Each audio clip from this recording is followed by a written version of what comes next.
Hello, my name is Renhua Ming. Welcome to Presidential Hackathon International Track exclusive program, in which we interview critical issues with distinguished figures. This is the last episode with Taiwan's Digital Minister Audrey TANG, who empowers individuals participating in public policy formation through technology to achieve sustainable development goals, which also has been the pole star to Presidential Hackathon. Presidential Hackathon. The hacker spirit is always online. Welcome back, Minister. So 2 years straight, the International Track Challenge theme focuses on climate.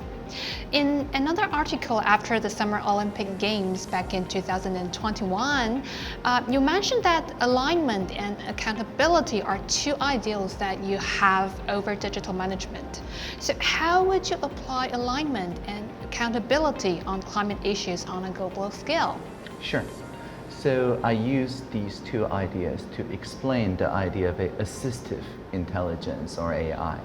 So it's just like my eyeglass. It's aligned to my vision, like literally, and it's not trying to push advertisements that take 20 minutes to close, right, to my eyes. Otherwise, it would be aligned to somebody else. So assistive technology like the eyeglass is fundamentally aligned to the purpose of the people, not the purpose of the technologists, the people who make those eyeglasses.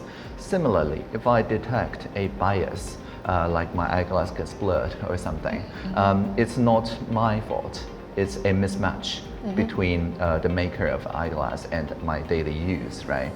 So basically, anyone can take this pair of eyeglass and make repairments to fix it. I can fix it myself after watching some videos online. I don't have to pay for like $5,000 to just get it licensed or to sign an ADA so that I can reverse engineer it, right? It's open by design. It is humble. It respects the people. And so it's a very old idea called appropriate technology that takes the assistive technology metaphor and then apply it to other parts of the technological space. Basically anything that respects the will of the local norm, the local culture, the local people, and the insight and the wisdom of the local people. This is in opposition of a more colonial use of technology, where the maker of technology, maybe in a very different culture, just shapes or disrupts the norms of the place that deploys such technologies. Indeed, in fighting climate change together, we need to respect the wisdom, sometimes very ancient wisdoms, of not just the Tao Te Ching, but the indigenous ways of working across 7 generations to interact with the environment in a fundamentally different way compared to the more recent industrialized way of living. So if we colonize these places using industrial tools, we will never get to harmony with the nature in a way that truly sustains us forward. Instead, we need to empower the people closest to the pain, sometimes literally closest to the flooding, to share with us their wisdoms, their strategies, their local innovations, and as I mentioned, fundamentally to scale their ideas and innovations to spread it around the world so that people in so-called developed places can actually learn to be humble again and work with the earth, with the environment in a way that respects this generational solidarity that is already core of many ancient traditions and teachings. I see, but it sounds like a pretty long progress that we're going to take not only from this generation, but probably the next or the following generations. Yeah, but that's entirely the point. If our current generation said that we figure out the perfect way to do everything, let's just codify it so that our next generation can only follow the rules, we're taking the agency away from our future generations. And a lot of those ancient traditions teach us that a civilization that lasts long usually are humble toward their next generations. So, while you are advocating people-public-private communication and collaboration, the Paris Agreement advocates public-private sectors collaboration and consensus and acts together consistently to tackle climate change. So, do you see any common ground on how Taiwan can make a role in taking actions on net zero? Well, we're already contributing a lot, not just on the fundamental research or in the industrial application of better energy storage and use and things like that, but we're also contributing socially. Right, so one of our Presidential Hackathon domestic track champions, the Circuit Plus, makes an app that lets people see where are the nearby water filling stations or fengcha stations, as they call it, so that people do not feel the urge to buy new plastic bottles, so that we can cut down the waste from the very beginning. But the fengcha idea is not originated from Taiwan. It actually came from Maimitsu. It's a Japanese social innovator idea. So what I'm trying to get at is that because there is a shared urgency, there is a common goal, it allows very good ideas from a small place in Japan to get noticed by social innovators in Taiwan and add to it Pokemon Go-like gamification layers to make it much more sticky and much more likely that people will return to it. And also our different sectors such as the fueling company or banks or things like that all joined the fengcha Circuit Plus ecosystem so that they can also get their newest ESG ideas out, innovations out to the people who are more receptive to taking their actions to contribute toward net zero and so on. So at the end of the day, I call it people-public-private partnership because it's the people, the civic sector, who notice those emerging trends and innovations from across the world because they are the most agile of all and introduce that. And part of the Presidential Hackathon's promise is that we will find them, the partners within the public sector, the public servants that amplify those norms, and then the private sector partners that would implement those norms in an efficient and effective fashion. When people talk about net zero and carbon emission, carbon finance and carbon taxation sounds inevitably come into the conversation and discussion.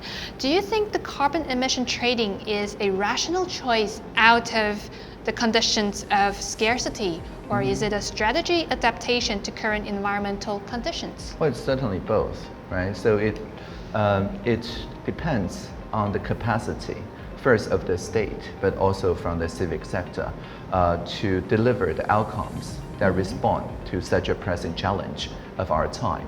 If in other jurisdictions we have seen, if the society, especially small and medium enterprises, do not have this capacity to even account for the carbon emissions, let alone cap and trade, then it becomes something that is very difficult for people to accept because it will then require them to invest a lot of things upfront in order to establish such a system. But if, on the other hand, that there is already plenty of capacity at the SMEs and that they share this open ecosystem to make such carbon trading and accounting possible, then the state's role is more strategic.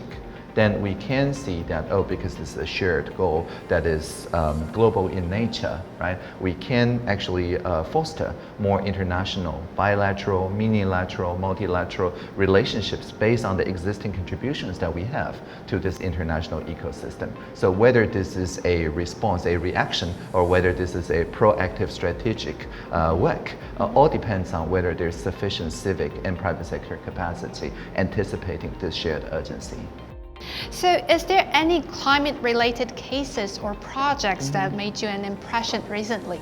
Sure. I mean, 4 out of 5 of our previous domestic track Presidential Hackathon champions are working on climate or related issues anyway, right? So last year, there was in the domestic track the Thai Power Corporation working to convert some of the heat that their kind of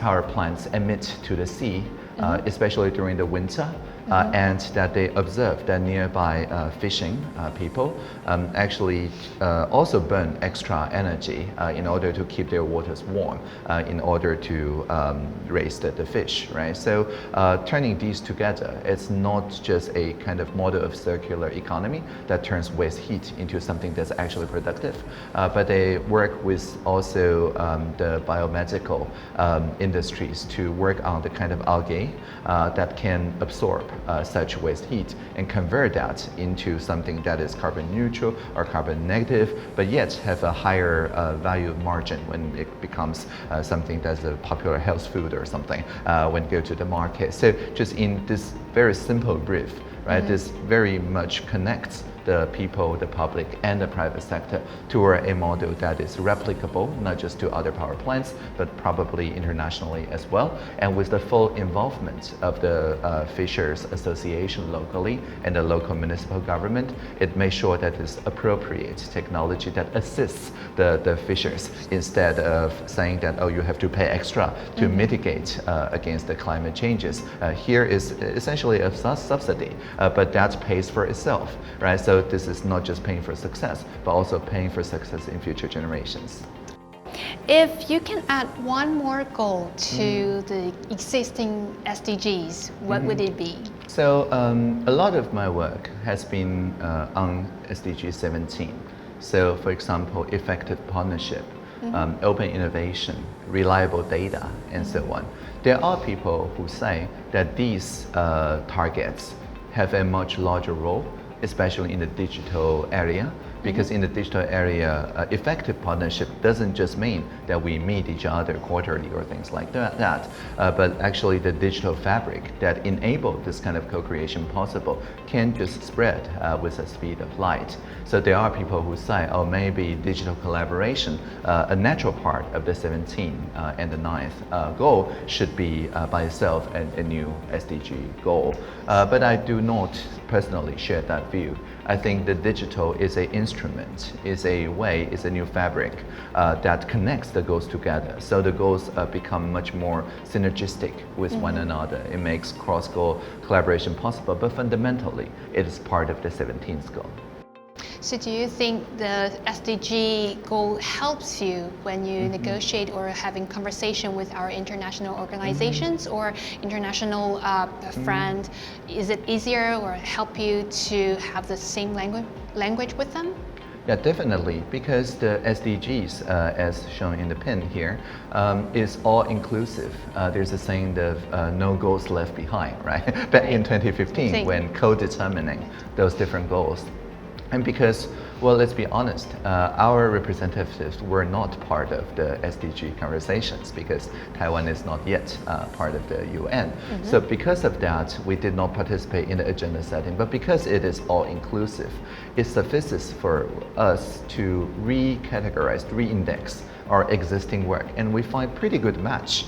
Actually, we've done many like university social responsibility or YouStart for young entrepreneurship and things like that. Whatever previous targets we were targeting at, we found that it just took a year or so to re-index everything to speak to the 169 concrete SDG targets. So because of that, what used to be only a domestic track of collaborative innovation found international community of practice that care very much about the same thing that we care about, but for the first time, that Taiwan can participate as an equal partner because we have indexed all our prior work into this shared common vocabulary. Well, that explains many things. So thank you very much, Digital Minister, and I think that will be all for our interview. Thank you. Live long and prosper. Live long and prosper. Thank you for watching, and we hope this will give you some fresh outlook on how we can collaborate towards a sustainable world together. Thank you for watching the Presidential Hackathon International Track exclusive program. Presidential Hackathon, hacker spirit is always online. When we see the Internet of Things, let's make it an Internet of Beings. When we see machine learning, let's make it collaborative learning. When we see user experience, let's make it about human experience. And whenever we hear that a singularity is near, well, let's always remember the plurality is here.